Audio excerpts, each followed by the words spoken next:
चलो, तो देखो आज के इस क्लास में हम लोग डिस्कस करेंगे सीरीज एलसीआर के बारे में। बहुत डेप्थ में लेके जाऊंगा, कोशिश करूंगा कि कोई भी ऐसा पॉइंट ना छूट पाए जो कि न्यूमेरिकल के पॉइंट में पूछा जाए। बात यह है कि आप कितने कंसंट्रेशन से सुनते हो। ठीक है, तो हमारा जो आज का टॉपिक है वो है सीरीज एलसीआर सर्किट। ठीक है बेटा, सीरीज एलसीआर सर्किट, यानी कि जो पिछली क्लासेस में मैंने आपके साथ में तीन ये अलग अलग पढ़े थे, इंडक्टर, कैपेसिटर और रजिस्टर। इन तीनों को मैंने क्या करा था, एसी के साथ कनेक्ट करा था और फिर देखा था कि भाई एसी का बिहेवियर इनमें कैसा रहता है। तो हमारा उसमें मेन कॉन्सेप्ट तो ये था कि क्या वोल्टेज और करंट इनमें फेज में रहती है या नहीं रहती है। अगर नहीं रहती तो कितने से उसमें अंतर आता है, कितना उसमें लीड होता है और कितना उसमें लैग होता है। फिर हम ये लोग ये भी देखना चाहते थे कि क्या ये तीनों एलिमेंट एसी को अपोज करते हैं किसी वे में, तो पता लगा था हाँ करते हैं। फिर ये भी हमने जानने की कोशिश की थी कि क्या इनमें पावर कंजप्शन होती है या नहीं होती है, तो वो सब हमने स्टडी किया है। तो अब जो मेरा पॉइंट है वो ये है कि अगर मैं इन तीनों को सीरीज में कनेक्ट कर दूं तो कैसा बिहेवियर आएगा। तो देखो, मान लीजिए कि सबसे पहले L inductor, so we have this inductor, फिर आ गया कैपेसिटर और फिर आ गया रजिस्टर। ये बन गया मेरा एसी के साथ कनेक्शन। तो V लगाया मैंने, V not sine omega T. अब सीरीज में है तो हर एक के अक्रॉस वोल्टेज अलग अलग आएगी। यहां आएगी VL, इसके अक्रॉस VC और यहां क्या हो जाएगी VR। ठीक है, बात समझ आ गई। तो ये हमारे को पता है। अब देखो, मैंने इनके फेजर डायग्राम आपके साथ डिस्कस करे थे, सबके करे थे या नहीं करे थे। तो सबसे पहले देखते हैं, इसका एक फेजर डायग्राम बनाता हूं मैं, सीरीज एलसीआर का फेजर डायग्राम। ये मैंने इस तरीके से एक्स और वाई एक्सिस बना लिए। ठीक है भाई। अब देखो, मान लीजिए कि मैं इस एक्स एक्सिस के ऊपर, किसके ऊपर, एक्स एक्सिस के ऊपर मैं बनाता हूं वोल्टेज अक्रॉस रजिस्टर। तो अगर यहां वोल्टेज अक्रॉस रजिस्टर है तो करंट इसके फेज में ही होता है, तो करंट की वैल्यू यहां मिल जाएगी हमें। अब इस करंट से हम लोग देखेंगे कि इंडक्टर के अक्रॉस वोल्टेज इस करंट से लीड करती है या लैग करती है। लीड करती है, कितने एंगल से, 90 डिग्री। तो मैंने पहले ही 90 बना दिया। तो इसका मतलब यहां पर जो वोल्टेज मिलेगी वो मिलेगी VL। इससे जो कैपेसिटर की वोल्टेज है वो क्या होगी, लैग करेगी। तो वो कितनी होगी, VC, VL, VC और VR, तीनों वोल्टेज आ गई और करंट आ गया। अब देखो, इंटरेस्टिंग फैक्ट, सिर्फ इस एक डायग्राम से क्लियर हो गया कि वोल्टेज और करंट के बीच में, वोल्टेज कैपेसिटर और इंडक्टर के बीच में फेज डिफरेंस कितना है, 180 का। कितने का है, 180 का। तो ये बात तो अपने दिमाग में बिठा लो कि कैपेसिटर और इंडक्टर के बीच में जो वोल्टेज का फेज डिफरेंस है वो 180 डिग्री का है। ये यही पता लग गया। अब देखो भाई, यहां पर अगर आप देखोगे तो अफेक्टिव वोल्टेज मान लीजिए वो मेरी यहां पर आ गई। So here is my effective voltage, यहां मैंने इसको रख लिया इफेक्टिव को, और ये वैल्यू आ गई VL माइनस VC। हो गई कि नहीं हो गई। ठीक है, अगर ये VL माइनस VC है तो भाई, क्योंकि वेक्टर से मैं रिप्रेजेंट कर रहा हूं, तो पैरेललोग्राम बनाने के लिए मुझे एक पैरेललोग्राम बनाना पड़ेगा। और ये बन गया वोल्टेज और ये बन गया फाई एंगल। बात समझ में आ गई। तो कोई दिक्कत तो नहीं ना इसमें। ठीक है, तो अब अगर मान लीजिए इसको मैं ओ रखूं, इस एक्सिस को थोड़ा सा आगे एक्सटेंड कर लेते हैं ताकि हमें पता रहे कि हाँ ये एक एक्स एक्सिस पे, ये वाई पर है। ठीक है भाई, तो इसको ए नाम दे दो, इसको ए, इस पॉइंट को यहां तक ए नाम दिया, इसको डी दे दो, इसको एच दे दो, जो मन करे वो नाम दे दो। तो अब आप देखोगे ओडी और ए एच तो V L minus V C के बराबर है, और ये कितना है, how much is this, this is V R. क्या है ये, वी आर है ये।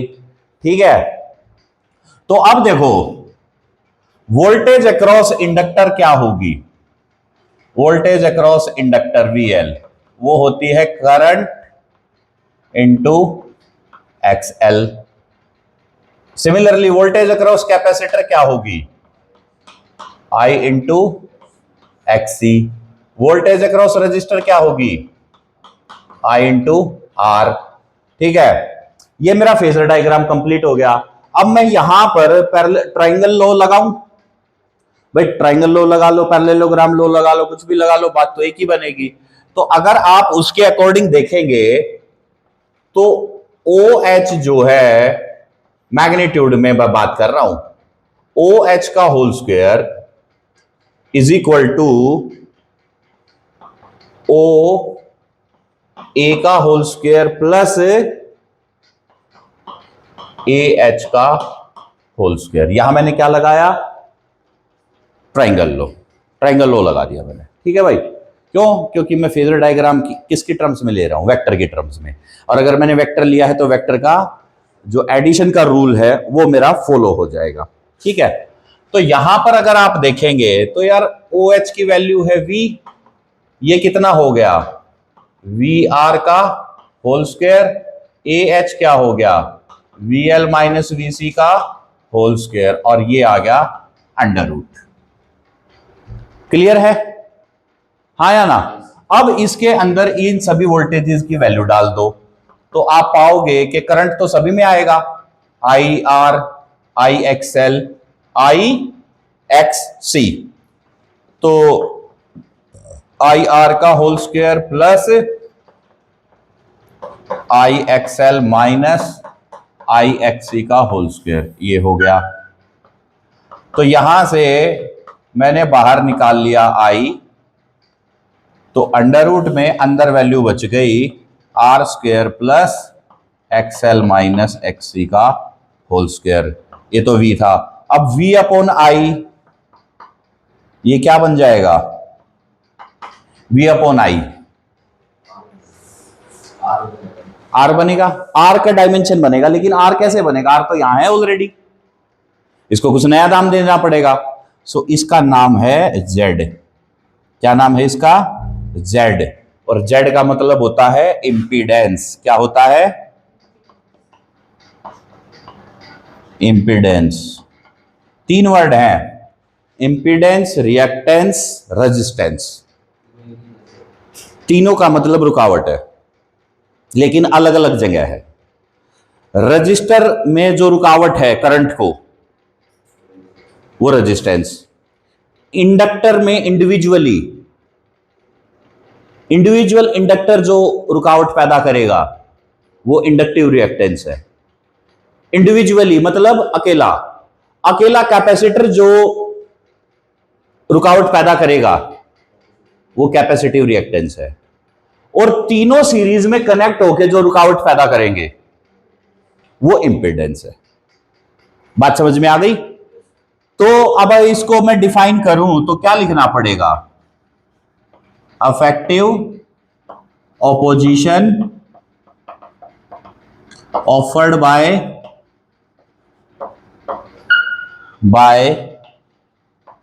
Series LCR to AC. Simple सी बात है, क्या बोलेंगे, effective opposition offered by series LCR to AC. AC को जितनी वो रुकावट पैदा करेगा वही उसका इंपीडेंस होगा।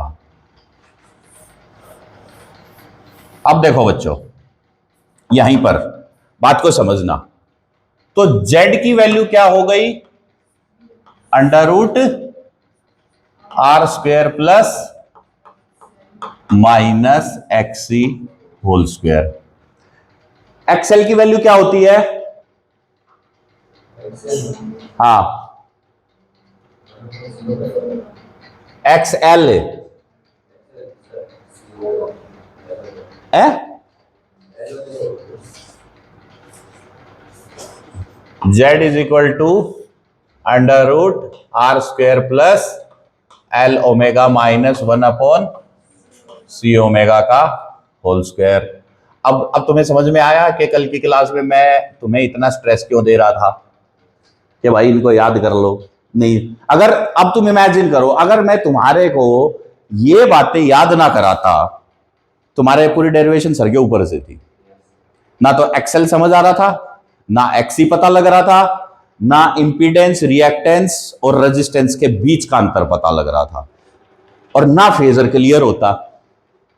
That is the importance. और फिजिक्स ना, आपको मैं सही बताऊं तो मुश्किल इसी वजह से होती है बच्चों को कि वो पहले उसका फंडामेंटल जो पार्ट है उसको वो कभी भी तैयार नहीं करते, डायरेक्ट स्किप मारने की कोशिश करते हैं। अगर किसी को पूछो ना, अरे पेपर में क्या आएगा, अब बच्चे मुझसे पूछते हैं सर बताओ पेपर में क्या आएगा, इंपॉर्टेंस दो। मैंने बोल दिया एलसीआर से क्वेश्चन 100% आएगा।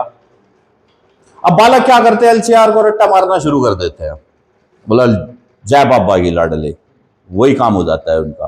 ठीक है, and this is where the real problem arises, because physics में आप लोग अगर फंडामेंटल स्ट्रॉन्ग नहीं करोगे ना, तो देख लो ये 4 स्टेप की एक डेरिवेशन है छोटी सी इंपीडेंस की, यही तुम्हारे को झुला के रख देगी। ठीक है, अब देखो ओमेगा की वैल्यू क्या होती है, Z is equal to R square plus L into 2 pi nu minus 1/c into 2 pi nu whole square. अब देखो बच्चों, z का एक फॉर्मूला ये है, एक फॉर्मूला ये है और एक ये है, इनमें कोई अंतर नहीं है। अगर आपको एक्सेल पता है तो आपको ये भी पता है और आपको ये भी पता है। तो अगर आपका फंडामेंटल स्ट्रॉन्ग है तो यहां से यहां तक इस पूरी कहानी में कंफ्यूज होने की जरूरत नहीं है। अगर मान लीजिए आपको न्यूमेरिकल में एंगुलर फ्रीक्वेंसी गिवन है तो ये फॉर्मूला लगेगा। अगर आपको सिर्फ इंडक्टिव रिएक्टेंस और कैपेसिटिव रिएक्टेंस है तो ये लगेगा, और अगर आपको लीनियर फ्रीक्वेंसी तो ये लगेगा। तो क्वेश्चन में बताया क्या गया है उसी के अनुसार वो आपसे सवाल पूछेगा और उसी के अनुसार आपको जवाब देना है। ये फिजिक्स को पढ़ने का तरीका है। क्लैरिटी मिल गई?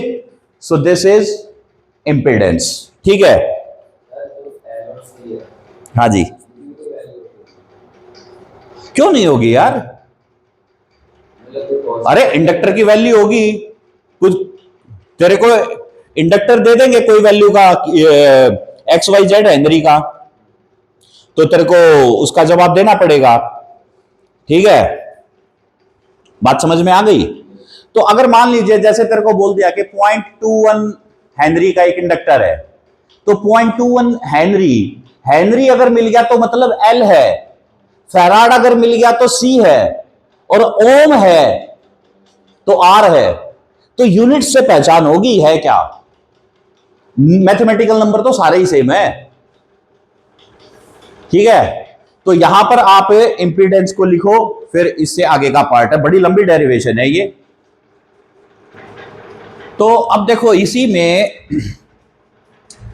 इंपीडेंस तो ये हो गया, अब करंट क्या हो जाएगा? करंट हो जाएगा V/Z, यानी कि जितना वोल्ट आपने वोल्टेज लगाई है उसको आप उसकी इंपीडेंस से डिवाइड कर दो तो आपको करंट मिल जाएगा। तो इस बात को याद रखना, I is equal to V/Z, और V की वैल्यू यहां लिख दो और Z की वैल्यू यहां लिख दो, R square plus XL minus XC whole square. इस कैसे ये आपका करंट बन जाएगा यहां पर। क्लियर है? अब करंट तो हमें पता लग गया, हमें इंपीडेंस पता लग गया। अब देखो इसमें इंटरेस्टिंग फैक्ट क्या है। देखो इंटरेस्टिंग फैक्ट क्या होगा वो मैं आपको बताता हूं। पहली बात, करंट में एक्सएल और एक्ससी है, तो ओमेगा और फ्रीक्वेंसी, यानी कि जो करंट है वो किस पे डिपेंड कर रहा है? फ्रीक्वेंसी पे। सिमिलरली इंपीडेंस किस पे डिपेंड कर रहा है? फ्रीक्वेंसी पे। तो impedance and current in series LCR is frequency dependent quantity. ये फ्रीक्वेंसी बदलते ही सर्किट का करंट भी बदल जाएगा, अपने आप बदल जाएगा, और इंपीडेंस भी बदल जाएगा, दोनों वैल्यू बदल जाएंगी। ठीक है, तो अब देखो interesting fact, Z is frequency dependent quantity. ठीक है, so current is also frequency dependent. ठीक है, ओके। अब यार इस सर्किट में करंट लैग करेगा, लीड करेगा, या फेज में रहेगा? किसके साथ रहेगा, कैसे रहेगा, इस बात का फैसला कौन करेगा? बोलो। नहीं, देखो यही तो है मेन बात। अब देखो ये जो मैं बता रहा हूं ना, क्वेश्चन यहां से आएंगे। ठीक है, देखो करंट इन एलसीआर,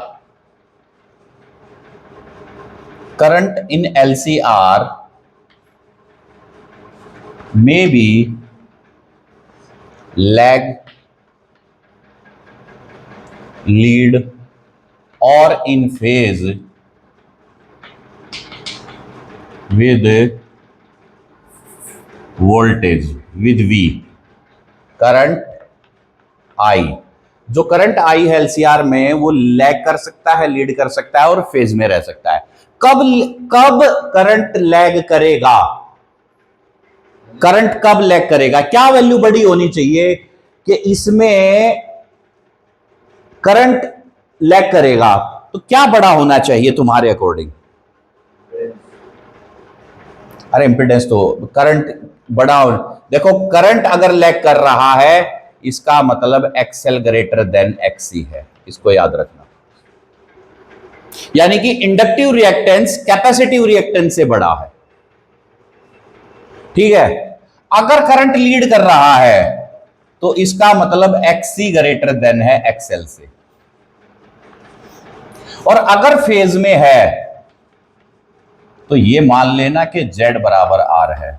यानी कि Z बराबर R तो हो ही गया, ये तो एक पॉइंट है। दूसरा पॉइंट ये है कि एक्सएल और एक्ससी दोनों ही बराबर है। यानी कि इंडक्टिव रिएक्टेंस और कैपेसिटिव रिएक्टेंस दोनों एक दूसरे के जब बराबर हो जाएंगे तो करंट सर्किट में फेज में आ जाएगा। और अगर करंट लीड कर रहा है तो इसका मतलब कैपेसिटिव रिएक्टेंस इंडक्टिव रिएक्टेंस से ज्यादा है। और अगर करंट लैग कर रहा है तो इंडक्टिव रिएक्टेंस ग्रेटर है कैपेसिटिव रिएक्टेंस से। अब इसके ऊपर 3 एमसीक्यू बन गए। एक नंबर का सवाल है, ढूंढते रह जाओगे। कर लो एलसीआर तैयार, यहां से क्वेश्चन बनेगा, पेपर ऐसा आएगा।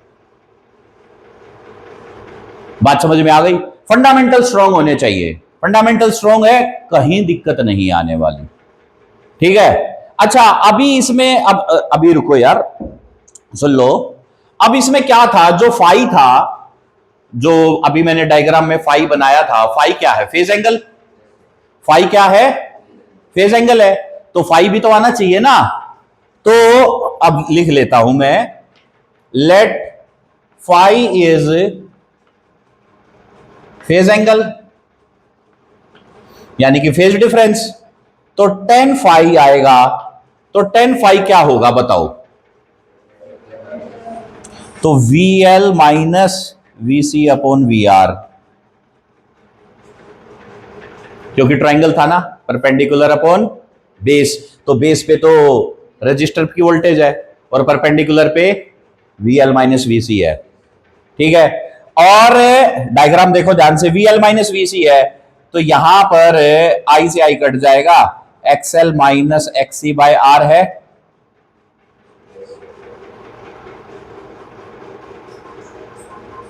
है ना।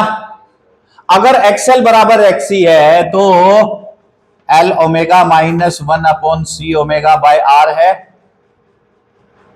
तो ये हमारा फेज डिफरेंस की इक्वेशन बन गई। सो this is our phase difference. अब देखो, अगर ये बड़ा है तो वैल्यू पॉजिटिव, तो फेज डिफरेंस पॉजिटिव। तो अगर फाई अगर पॉजिटिव है तो इसका मतलब क्या है, ये लीड करेगा, तो VL लीड हो गया पॉजिटिव। अगर ये बड़ा है तो वैल्यू नेगेटिव, तो ये नेगेटिव आ जाएगा। और अगर ये दोनों बराबर हैं तो ऊपर जीरो आते ही क्या हो जाएगा, जीरो। तो फेज डिफरेंस वर्टिकल लाइन पे आ जाएगा। हाँ, बात समझ में आ गई। तो देखो ये वाली बात यहां से भी प्रूव हो जाती है, इस तरीके से इसको लिख के चलना है। लिखो इसको जल्दी से, फिर अगला पार्ट बता रहा हूं अभी। चलो अब देखो, इसके बाद में इंपीडेंस से ही अगली और क्वांटिटीज बताता हूं कि किस तरीके से बनेगी। 3 पॉइंट हो गए ना, अब लिखो चौथा पॉइंट। ठीक है, अब है स्पेशल कंडीशन LCR की, वो इसी में आ जाएंगी। कोई भी पॉइंट नहीं छोड़ूंगा, एक भी पॉइंट ऐसा नहीं छोड़ूंगा जिससे पेपर में बाहर से क्वेश्चन आ जाए, मैं गारंटी दे रहा हूं इस बात की। ठीक है, अब देखो बच्चों, स्पेशल कंडीशन ले लेते हैं हम लोग। स्पेशल कंडीशन क्या हो सकती है, देखो पहली कंडीशन हो सकता है इंडक्टिव रिएक्टेंस बड़ा हो जाए कैपेसिटिव रिएक्टेंस से। अगर XL बड़ा हो गया, क्योंकि करंट भी तो फेज में उसी की वजह से चल रहा है ना, XC और XL की वजह से, तो या तो XL बड़ा होगा या XC बड़ा होगा। अगर XL बड़ा हो गया तो सर्किट में कैपेसिटर की औकात घट जाएगी, और इतनी घट जाएगी कि इसका असर ही खत्म। तो सर्किट अब रह जाएगा सिर्फ, जो सर्किट है CKT का मतलब है circuit, circuit become LR circuit हो जाएगा। और उस केस में इंपीडेंस हो जाएगा Z is equal to R square plus XL का स्क्वायर। ये LR सर्किट होगा। और LR सर्किट की खासियत क्या होगी कि वोल्टेज लीड करेगी करंट को। LR सर्किट में क्या खासियत होगी, वोल्टेज लीड करेगी करंट को, ये याद रख लेना।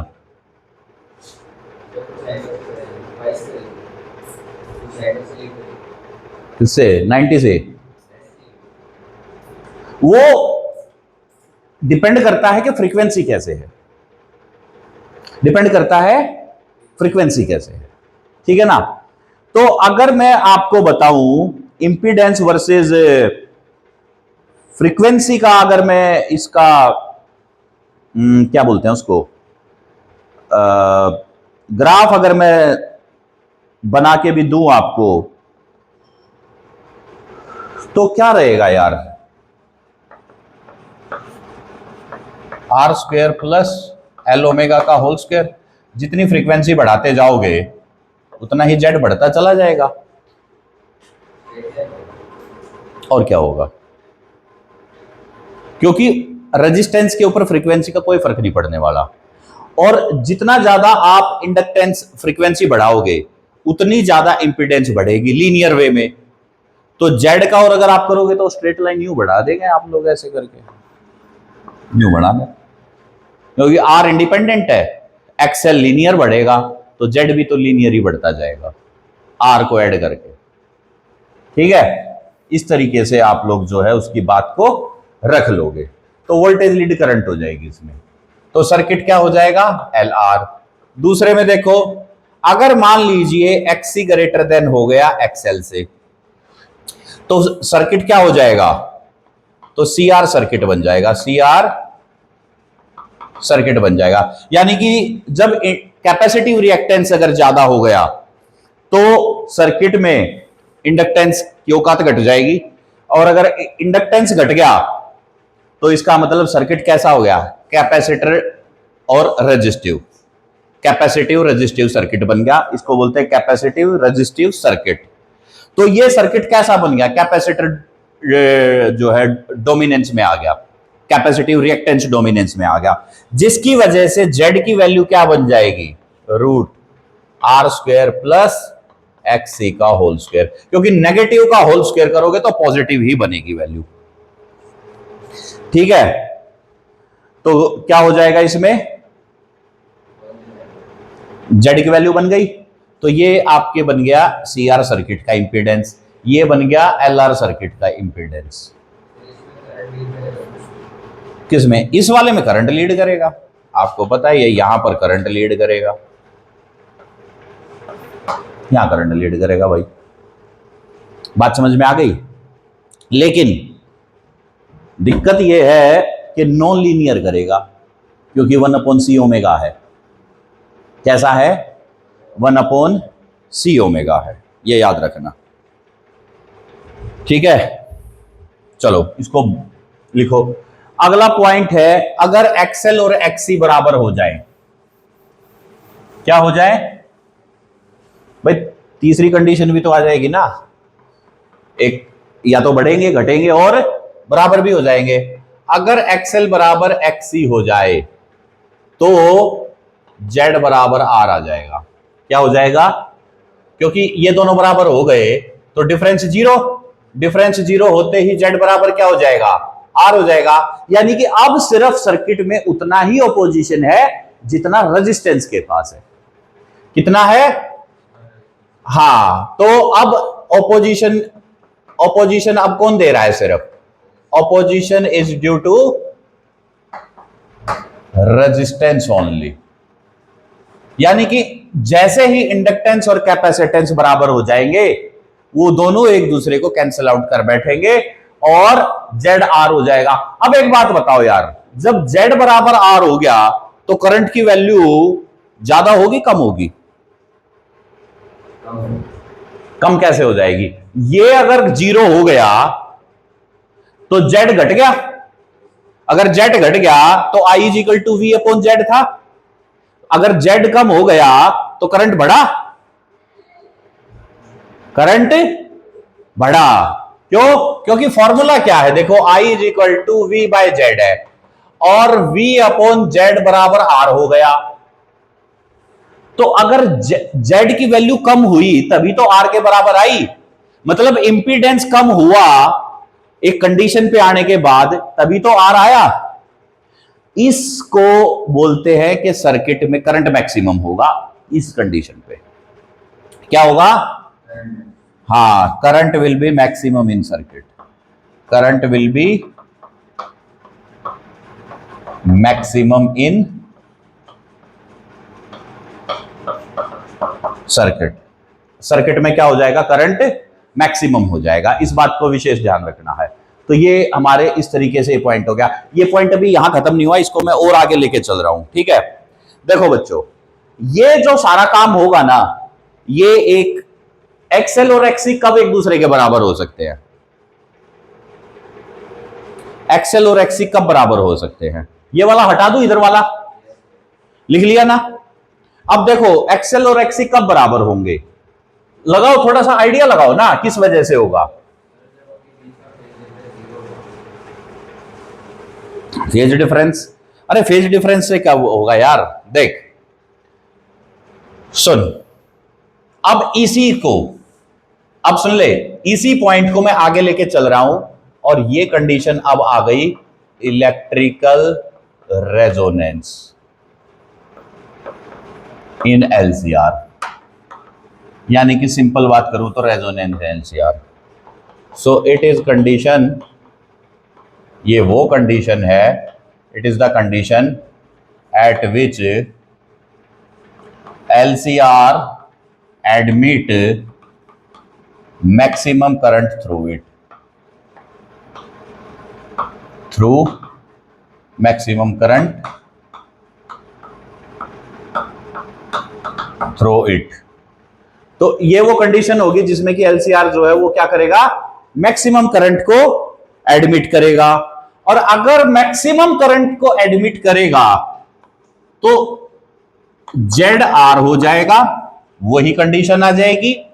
ठीक है, और इसका नाम, तो जेड अगर आर हो गया तो एक्सएल एक्सी हो गया। एक्सएल की वैल्यू हो गई L omega naught, let's suppose 1/c omega not.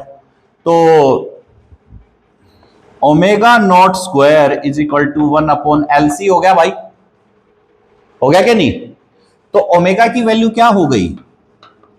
1/√LC। ये हो गई हमारी रेजोनेटिंग फ्रीक्वेंसी की कंडीशन। ये क्या हो गई?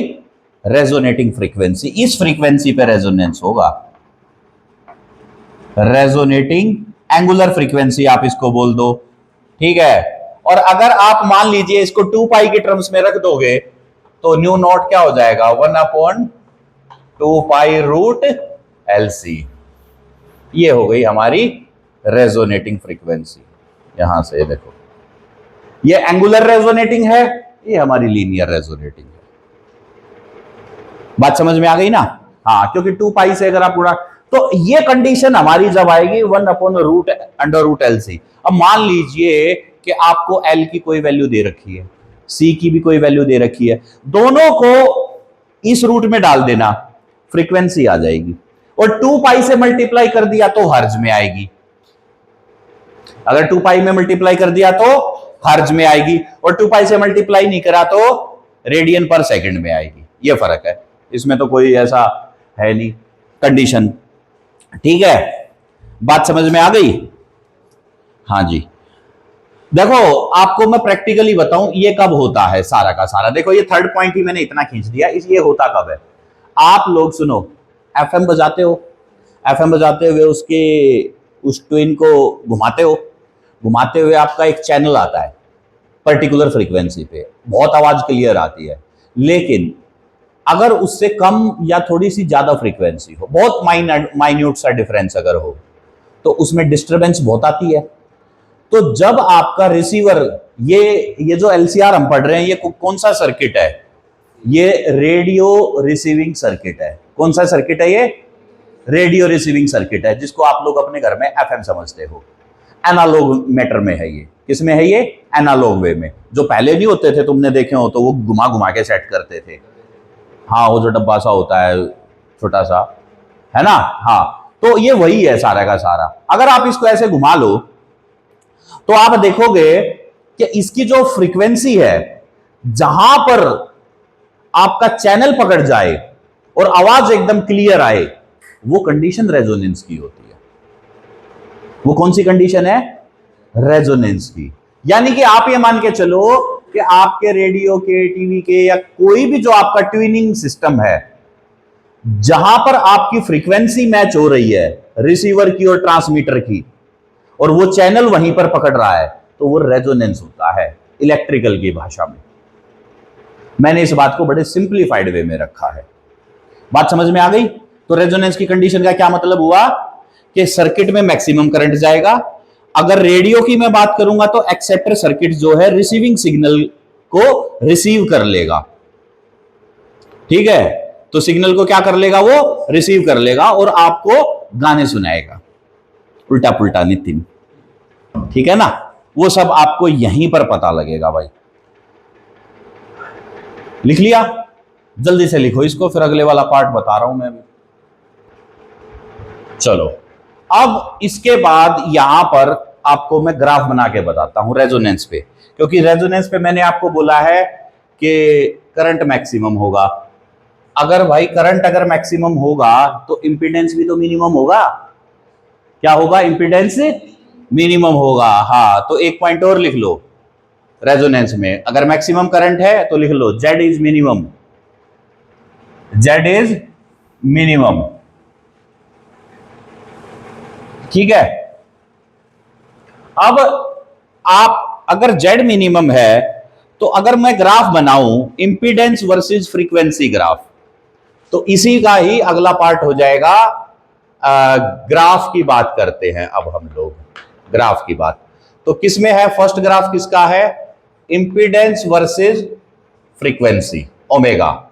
तो यार देखो, ये Z है और ये जो Z है अगर हम लोग इसको देखें तो ये उल्टे यू की फॉर्म में जो है वो चेंज होगा ऐसे, और ये जो वैल्यू आई ना यहां पर, ये वैल्यू, सो ये है आर की वैल्यू, और ये इस जिस फ्रीक्वेंसी पे ये हुआ है दैट इज ओमेगा नॉट, और ये एक्सिस ओमेगा को रिप्रेजेंट करता है।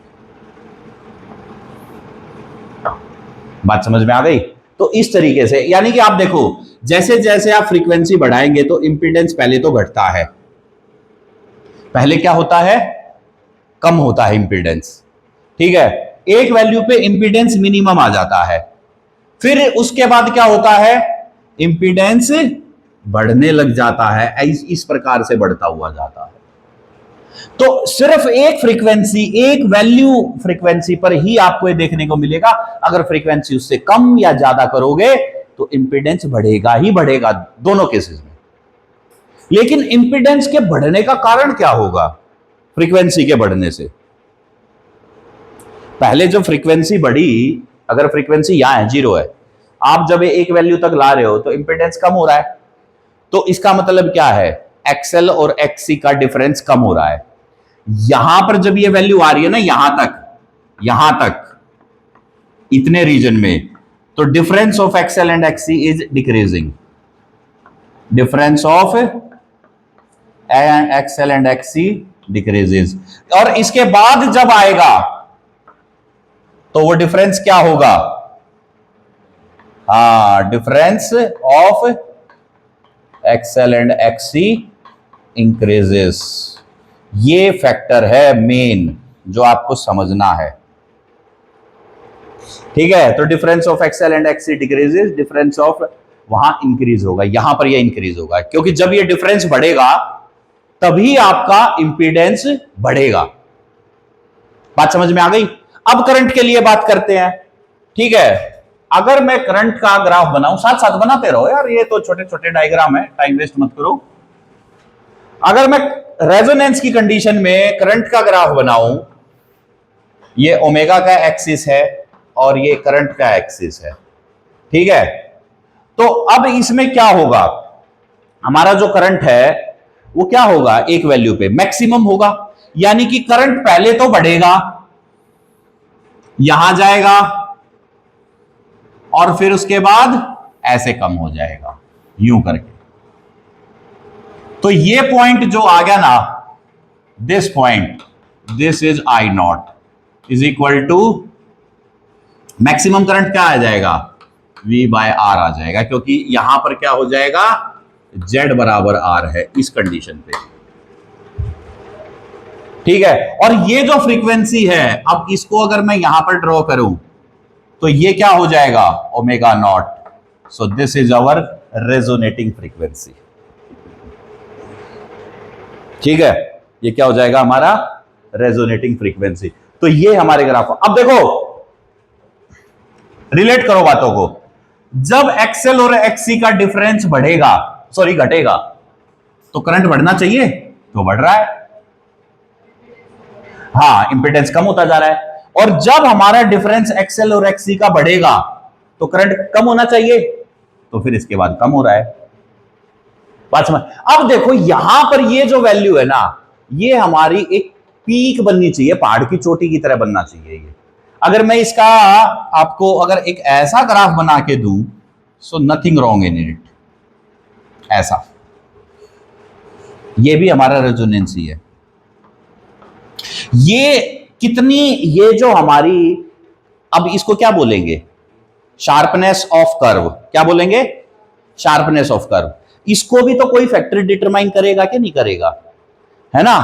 तो ये हमारा कर्व कितना शार्प है, तो sharpness of curve is determined by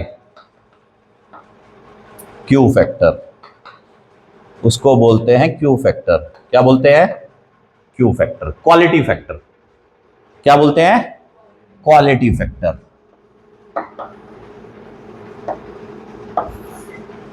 ये बात याद रखना, हमारा क्वालिटी फैक्टर जितना हाई होगा, हमारा क्वालिटी फैक्टर जितना हाई होगा, उतना हमारा कर्व शार्प होगा।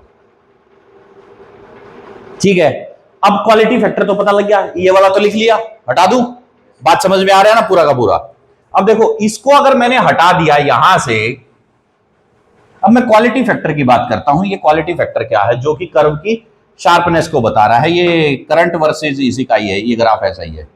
तो आपको अगर वो इस तरीके का ग्राफ बना के दे दे या इस तरीके का दे दे, तो इसमें शार्पनेस कम है, इसमें शार्पनेस ज्यादा है।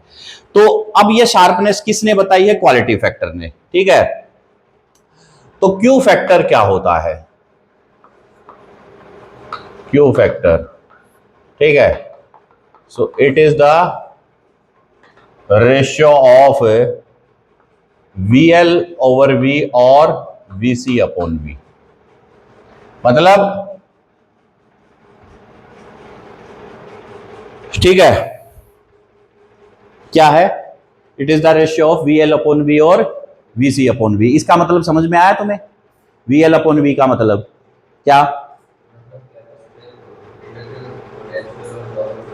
कैपेसिटर और इंडक्टर के अक्रॉस जो पोटेंशियल डेवलप हुआ है, उसमें से कोई भी वैल्यू ले लो, तुम्हारी इच्छा है, उसको डिवाइड कर दो जो आपने सर्किट में वोल्टेज लगाई है उससे। तो उन दोनों की जो रेशियो बन के आएगी ना, वो आपका क्यू फैक्टर आएगा। क्योंकि रेजोनेंस जो हो रहा है पूरे एलसीआर में, अगर आप देखो मोटे तौर पर, तो सारा तामझाम किससे उलझ रहा है और किससे सुलझ रहा है? फ्रीक्वेंसी से। फ्रीक्वेंसी के चेंज होने से इंपीडेंस चेंज हो रहा है, फ्रीक्वेंसी के चेंज होने से करंट चेंज हो रहा है, फ्रीक्वेंसी के चेंज होने से और फ्रीक्वेंसी की एक पर्टिकुलर वैल्यू पर आने से करंट मैक्सिमम वैल्यू शो कर रहा है, इंपीडेंस मिनिमम वैल्यू शो कर रहा है। तो इसका मतलब उस वैल्यू की इंपॉर्टेंस है, उस वैल्यू की इंपॉर्टेंस है। वो अब कर्व कितना शार्प बनेगा, उसके मेजरमेंट कौन देगा? क्वालिटी फैक्टर देगा। तो क्वालिटी फैक्टर को कैलकुलेट कैसे करोगे? इंडक्टर और कैपेसिटर के अक्रॉस जो भी वोल्टेज आपको मिल रही है, उसको वोल्टेज अक्रॉस सर्किट की वैल्यू से डिवाइड कर दोगे। लेकिन यह इतना आसान नहीं होता है। देखो कैसे। अब अगर मान लो, अब मैं इसमें से कौन सी वैल्यू उठाऊं? यही उठा लूं, यही उठा लेता हूं। अब इधर देखो, अगर मैं क्यू फैक्टर की बात करूं, क्वालिटी फैक्टर की अगर मैं बात करूं, तो देखो बेटा, VL की वैल्यू क्या हो जाएगी? IXL by IR। I से I काट दिया तो XL अपॉन R हो गया। XL की वैल्यू क्या है? L ओमेगा नोट, क्योंकि रेजोनेंस पे हो रहा है। XL की वैल्यू क्या है? L omega naught, resonating frequency पे। R ओमेगा नोट की वैल्यू क्या कैलकुलेट करी थी?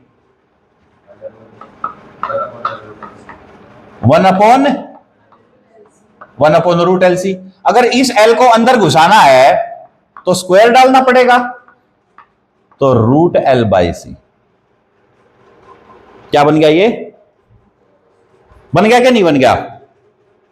तो ये हो गया हमारा क्यू फैक्टर। यानी कि R, L और C की अगर आप इसको इस फॉर्मूले में भी डाल दोगे, तो आपको ये पता लग जाएगा आपका कर्व कितना शार्प बनेगा। या आप इस वोल्टेज से भी निकालोगे तो भी आपका क्यू फैक्टर ही आएगा। It is the ratio of, चलो मैं सेंटेंस लिख देता हूं, वोल्टेज अक्रॉस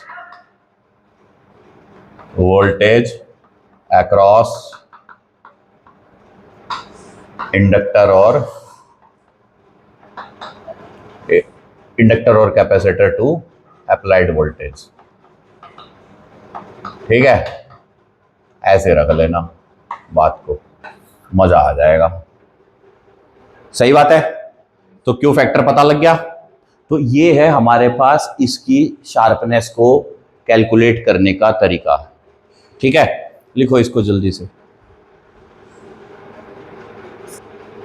अब बात करते हैं पावर कंजप्शन इन LCR सर्किट। क्या है पावर कंजप्शन इन LCR सर्किट? अभी इसके और भी काफी सारे पॉइंट लिखवाने हैं मैंने, ये मत सोचना कि मामला खत्म हो गया। ठीक है, लिखो पावर कंजप्शन। देखो बेटा, पावर क्या होता है? VI।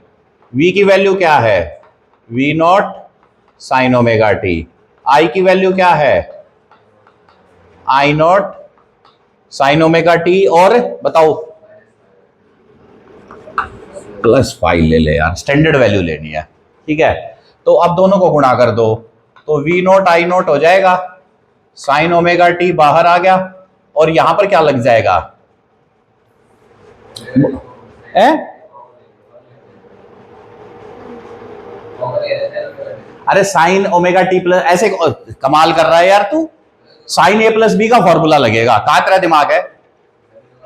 हाँ जी हाँ जरूर, शाबाश, महान गणितज्ञ हो भाई साहब आपके तो, मतलब क्या बताओ यार, हद ही होगी। साइन ओमेगा टी का, हाँ साइन ए प्लस बी का फॉर्मूला बताओ, sign A cos B plus cos A sine B. ठीक है, अब सही है क्योंकि मल्टीपल में है ना सारा। अब देखो वी नॉट आई नॉट ये गया तो sine square omega t cos phi plus sine omega t cos omega t sine phi. अब पूरी इक्वेशन बन गई। अब देखो यार, इसको यहां पर ऐसे ब्रैकेट में डाल लो ताकि कंफ्यूजन ना रहे। अब देखो ये अगर इक्वेशन बन गई, इसको ये तो हो जाएगा साइन स्क्वायर ओमेगा टी का इंटीग्रेशन, क्योंकि dt करना है, cos फाइव बाहर निकल जाएगा। अब यहां पर ये फंस गया पेंच, तो इसको मैं 2 से मल्टीप्लाई डिवाइड अगर कर दूं तो ये क्या बन जाएगा, साइन 2x, यानी कि साइन 2 ओमेगा टी क्या बन जाएगा, हाँ sine 2 omega t divided by 2 रह जाएगा। तो ये रह जाएगा V not I not sine square omega t cos phi plus sine 2 omega t by 2 into sine phi. ठीक है, अब देखो ये तो है मेरी इंस्टेंटेनियस पावर, ये मेरी कौन सी है, इंस्टेंटेनियस पावर, लेकिन हमारे को तो क्या निकालना है, एवरेज।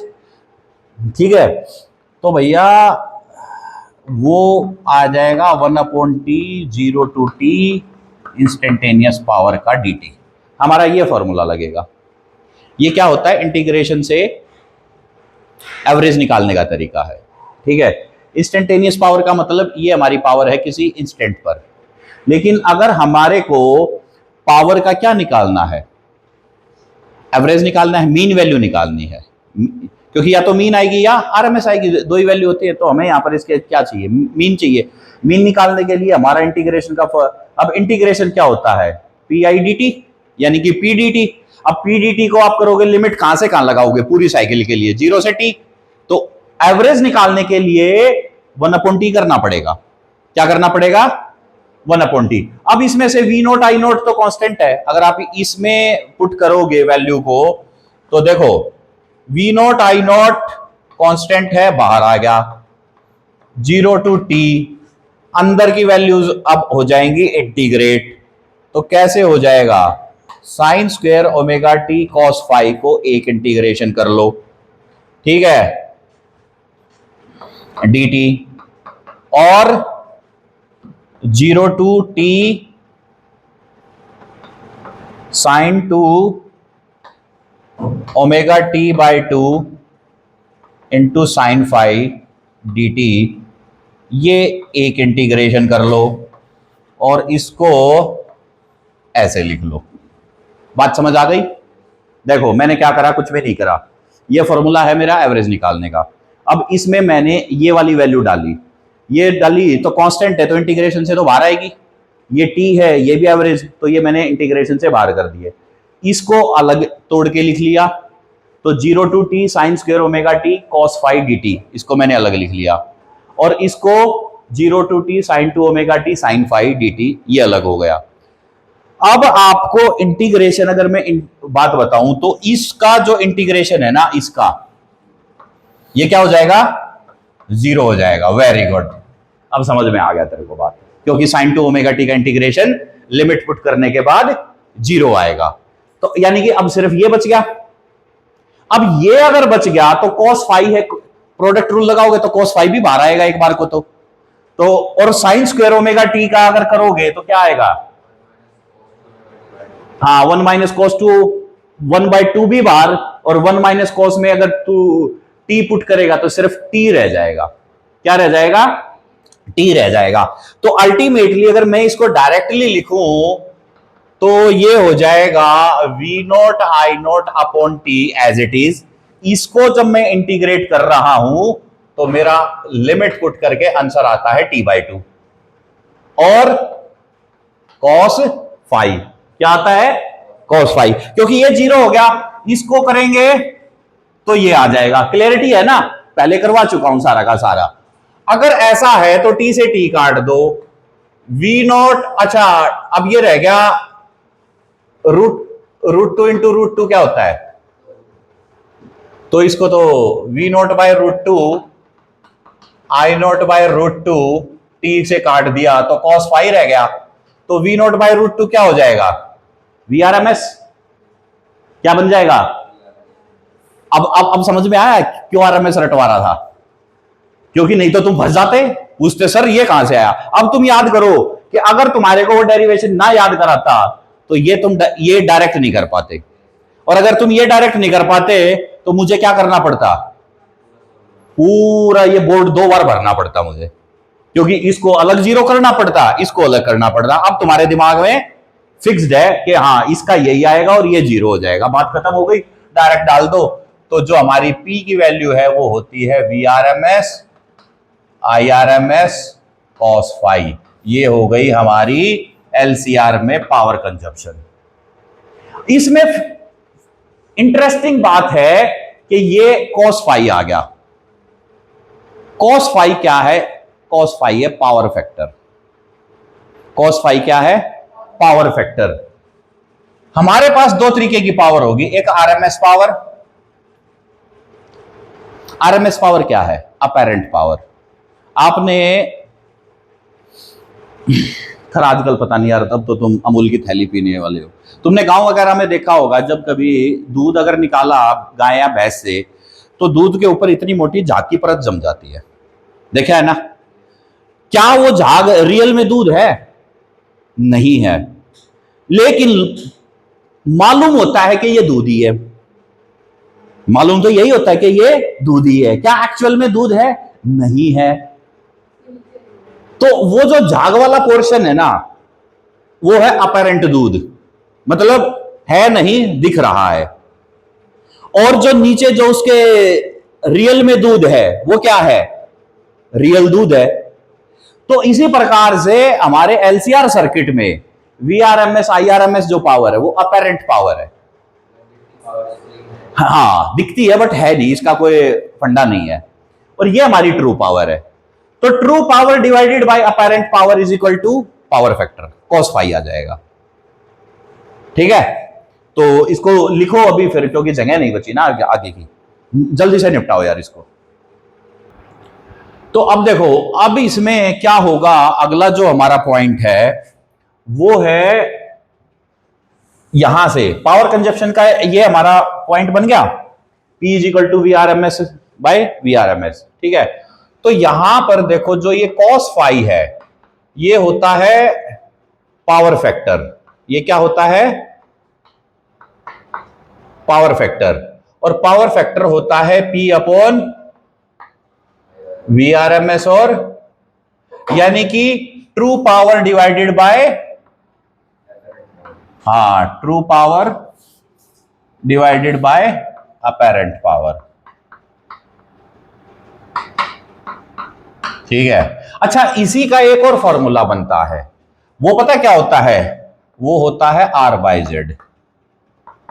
R बाय जेड मतलब R upon impedance, resistance divided by impedance. जो भी सर्किट में R है उसमें आप लोग डाल दो R square plus XL minus XC whole square. तो आप पावर फैक्टर जो है वो 1, 2, 3 और ये 4, इन 4 फॉर्मूलों से आप लोग जो है पावर फैक्टर को निकालोगे। ठीक है,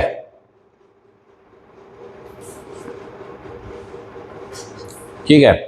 अब देखो, अब यार यहां पर जो ये फाई है, अब सुनो, अगर फाई की वैल्यू 0 है बेटा, सुनना बात को, फाई की वैल्यू 0 है, cos 0 1, तो true power is equal to apparent power. और पावर फैक्टर 1 हो जाएगा। क्या हो जाएगा? हाँ, तो 5 पर पावर फैक्टर क्या होता है? 1 होता है। लेकिन क्या पावर फैक्टर 1 से ग्रेटर हो सकता है कभी? 1 से ग्रेटर होने के लिए ट्रू पावर ज्यादा होनी चाहिए। क्या कभी ये वैल्यू 1 से ग्रेटर हो पाएगी? सोच के देखो। True power divided bye apparent power है। 1 कब होगी? जब ये दोनों बराबर होगी। 1 से ज्यादा कब होगी? जब ट्रू पावर ज्यादा होगी।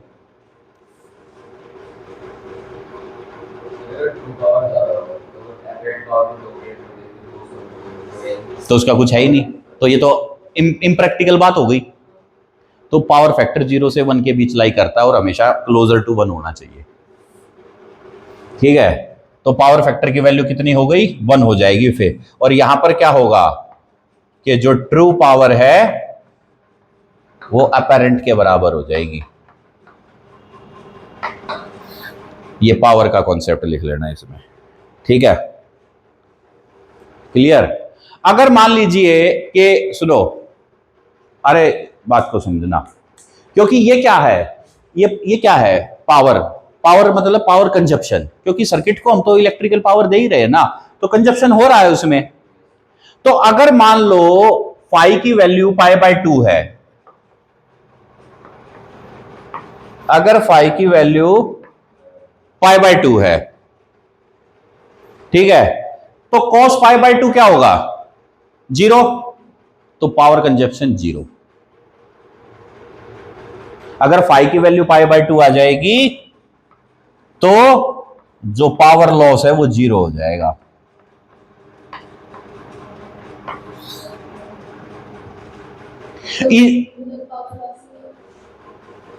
है ना? नहीं होगा ना, पावर कंजप्शन 0 हो जाएगा। क्यों होगा? फैक्ट रीजन है ना, क्योंकि आपके पास पावर फैक्टर अगर फाई की वैल्यू π/2 में जा रही है तो जहां पर वोल्टेज लीड करेगी इंडक्टर के केस में, कैपेसिटर के केस में वहां पर करंट लीड कर जाएगा। ठीक है, तो इसलिए पावर कंजप्शन 0 आ जाएगा, क्योंकि पावर तो VI है ना। अगर एक बार वोल्टेज ज्यादा होगी तो दूसरे केस में करंट ज्यादा हो रहा है, तो नतीजा तो पावर का वही आ जाएगा ना, सेम। इस वजह से पावर लॉस 0 आ जाएगा अगर फाई की वैल्यू π/2 हो गई तो। ठीक है, तो इस तरीके से आप लोग जो है इस पावर वाले कॉन्सेप्ट को समझेंगे। ठीक है, तो ये होता है पावर फैक्टर। लिखो इसको जल्दी से। ठीक है, और पावर फैक्टर अगर 1 होगा ना, तो यानी कि R/Z, यहां पर भी देखो R और Z की वैल्यू क्या होगी? सेम। और R बराबर Z कब होता है? रेजोनेंस पे। तो रेजोनेंस पे पावर फैक्टर 1 होता है। अब ये क्वेश्चन बन गया, क्या है तीसरा पॉइंट? हाँ, 1 हो जाएगा। तो तीसरे में क्या हो जाएगा? जब R बराबर Z होगा तो पावर फैक्टर 1 होगा, मैक्सिमम होगा और एट रेजोनेंस होगा। अब देखो यार, इस बात के ऊपर मैं असर्शन रीजनिंग का क्वेश्चन बना दूं एक, मर गए तुम तो। पावर फैक्टर भी पढ़ लिया, सब पढ़ लिया, लेकिन एनईपी जो नया सिलेबस है, जैसे जैसे फिजिक्स आगे बढ़ती जा रही है, अब तुम्हें समझ में आएगा कि ऐसे क्वेश्चन आ रहे हैं सिलेबस में, ऐसे। This is what you need to study. ठीक है, लिखो इसको जल्दी से।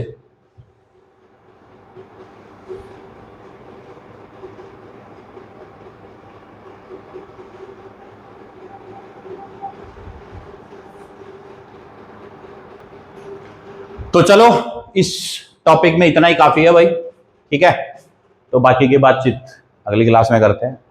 LCR हमारा कंप्लीट। ठीक है।